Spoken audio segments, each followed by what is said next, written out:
কি বলবো আমি, চালু করেছি। দেখো আমি এখন এসেছি আমার দিদির মেয়ের বাড়ি ইচ্ছাপুর।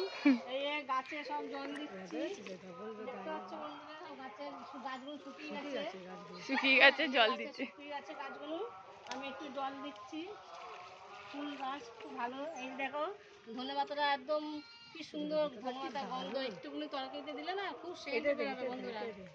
বন্ধুরা এই যে দেখুন নীলকণ্ঠ গাছ দেখতে পাচ্ছ, আর এটা হচ্ছে ধনেপাতা আছে, আর হচ্ছে এলাচ গাছ আছে।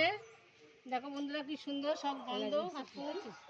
এলাচ গাছটা ফুটেছে, চালায় না, দানা বসি, দানা দিয়ে হয়, দানা কেন হবে না? দানা তো দানা শুকনো করবো তো। এই যে বন্ধুরা দেখো টিউবওয়েল টিপছি আমরা, আগে ছোটোবেলায় আমরা টিউবওয়েল টিপে জল নিতাম, এখন আবার সেই টিউবওয়েল টিপছি।